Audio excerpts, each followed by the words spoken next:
کہ الفاظ کی تعبیر ہے، الفاظ کی تعبیر میں اختلاف ہو سکتا ہے، لیکن اس کا یہ معنی نہیں کہ دھاندلی کے ذمہ دار میں بھی اختلاف ہے۔ کسی پارٹی کا دھاندلی کرنے کے ذمہ دار کے بارے میں اختلاف نہیں ہے، لیکن اس کو کس طرح پبلک کے سامنے پیش کیا جائے۔ مشکل یہ ہے کہ بعض دفعہ کچھ شخصیات کے پیچھے اداروں کا تصور بھی ہوتا ہے، اس لیے بعض دفعہ کچھ سیاستدان اس بات کا احتیاط کرتے ہیں کہ ہمیں اس لیے شخصیات کا نام نہیں لینا چاہیے کہ اس کے پیچھے ایک ادارے کا تصور بھی ہے اور ہمیں اس کو نشانہ نہیں بنانا چاہیے۔ بعض کہتے ہیں کہ نہیں، جو حقیقت ہے اس حقیقت کا اظہار کر لینا چاہیے۔ تو یہ تعبیر کا فرق تو ہو سکتا ہے، لیکن اس کا یہ معنی نہیں کہ موقف میں اختلاف ہے۔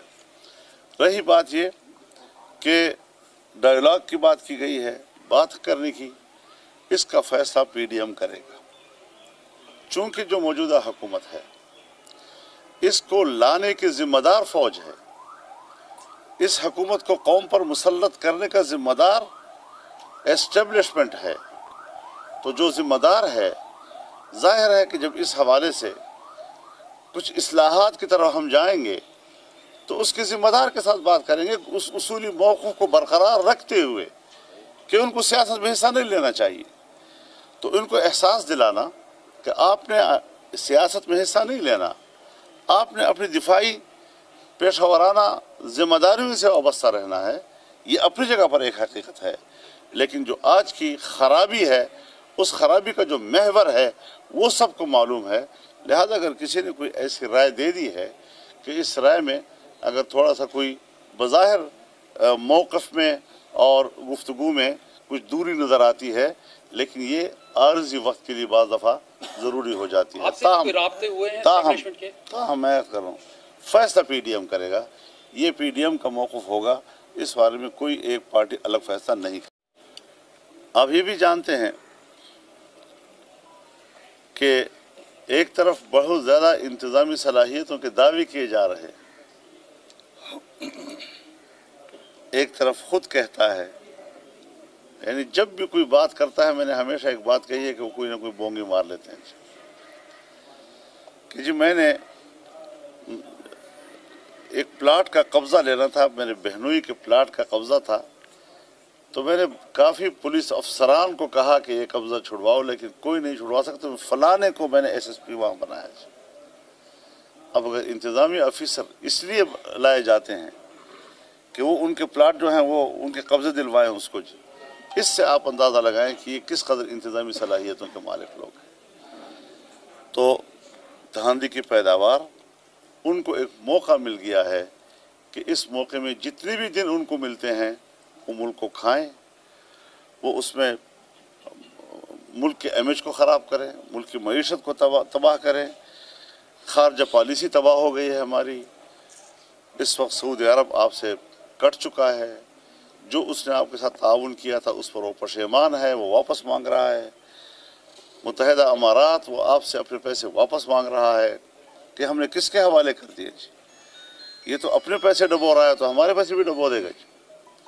تو اس طرح کی حکمرانوں سے نجات حاصل کرنا یہ قوم کا آج کا اولین فریضہ ہے، اور ہم اس کے لیے عوام کی زبان ہیں، ہم میدان میں ہیں، اور انشاءاللہ عوام کو اس قسم کے نااہل اور نالائق حکمرانوں سے نجات دلانا، اس کو ہم اپنا ایک قومی فریضہ تصور کرتے ہیں۔ پچھلے دنوں سے جو ایک انٹرویوز کا اہم ذکر ہو رہا ہے کہ بلاول بھٹو نے جو اپنے انٹرویو میں جو بات کی، اور اسی طرح سے پھر بڑی ہے اور کس طرح یہاں پر عام آدمی رو رہا ہے، یہی سبز باغ انہوں نے پاکستان کے جوانوں کو اور پاکستان کے عوام کو دکھائے تھے، لیکن سبز باغ کی بجائے انہوں نے ان کو جہنم کی طرف دھکیل دیا ہے، دنیا میں جہنم کی طرف دھکیلا ہے انہوں نے۔ ایسی صورتحال میں وہاں کے باشعور عوام سوچیں کہ یہ وقت ان لوگوں پر اعتماد کرنے کا کبھی نہیں ہے۔ تو اس حوالے سے صورتحال بالکل آپ کے سامنے ہے۔ کہ ملک میں کیا ہو رہا ہے. جعلی سروے شائع کی جا رہی ہیں تاکہ لوگوں کا ذہن پہلے سے اس کے لیے تیار کیا جائے. تو جہاں تک گلگت بلتستان کا تعلق ہے،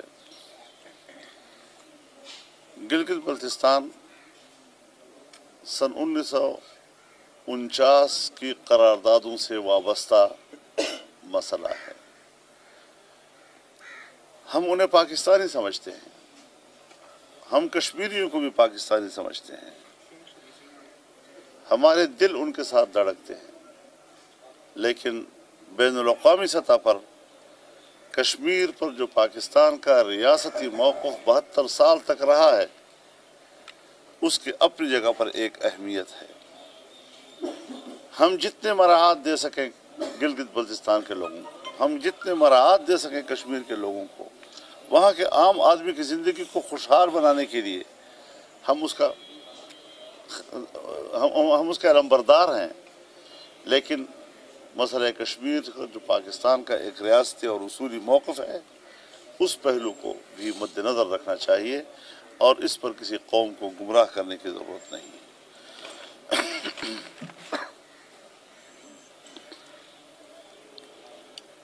آپ یہ بھی جانتے ہیں کہ اور سب کچھ کھلے عام نظر آ رہا ہے جی،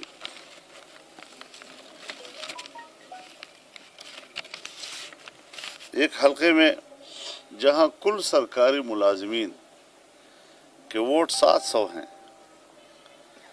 لیکن جو پوسٹل بیلٹ ان کے وہاں جاری کیے گئے ہیں وہ 1791 جاری کیے گئے ہیں، 700 کی بجائے 1791. تو اس قسم کی حد درجے کی ایک دھاندلی جو ووٹ ڈالنے سے پہلے کی جا رہی ہے اور کس طرح الیکشن کے نتائج اس سے پہلے مرتب کیے جا رہے ہیں، اس وقت حقیقت یہ ہے کہ عوام کا امتحان ہے وہاں پر کہ کس طرح عوام ان حربوں کو شکست دیتے ہیں.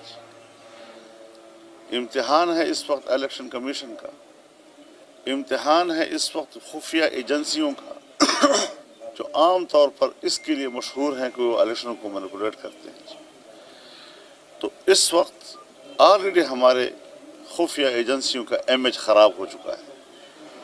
2018 کے الیکشن کا دھبا ابھی تک وہ دھو نہیں سکے ہیں اور اب ان کی آنکھوں کے سامنے سب کچھ ہو رہا ہے.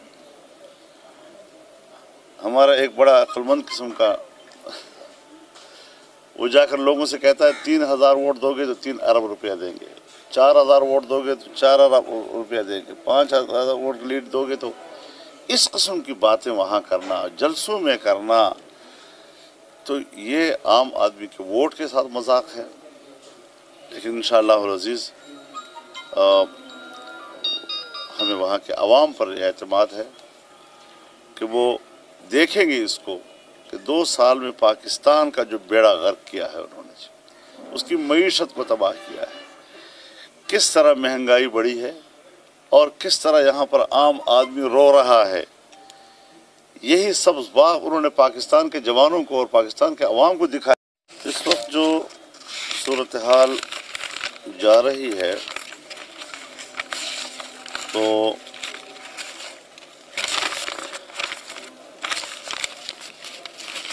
جو گلگت بلتستان میں الیکشن ہو رہے ہیں اور وہاں سے جو خبریں آ رہی ہیں، آدمی حیران ہوتا ہے کہ اس قدر ننگے انداز کے ساتھ وہاں پری پول دھاندلی ہو رہی ہے، کس طریقے سے الیکشن کمیشن وہاں کا بے بس ہے اور وفاقی وزراء وہاں پر الیکشن کمپین چلا رہے ہیں. اور انتخابی قواعد و ضوابط کی دھجیاں بکھیر رہے. سیاسی رشوتیں دی جا رہی.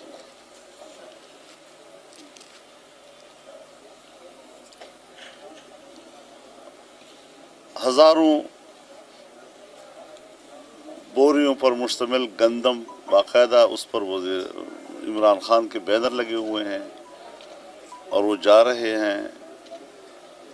عمران خان کے بینروں کے ساتھ وہاں مختلف حلقوں میں جا کر آٹا تقسیم کیا جا رہا ہے.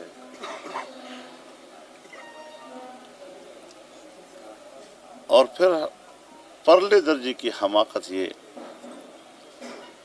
کہ ایک امیدوار کو پی ٹی آئی کے امیدوار کے لیے بٹھایا جاتا ہے تو باقاعدہ تحریری طور پر اس کو نوٹیفیکیشن دیا جاتا ہے کہ آپ آئندہ کے لیے میرے مشیر ہوں گے. یہ کیا کون سی عقل کی بات ہے؟ اور برملا کیا جا رہا ہے. دن دہاڑے ڈاکہ ہے یہ عوام کے رائے پر اور عوام کے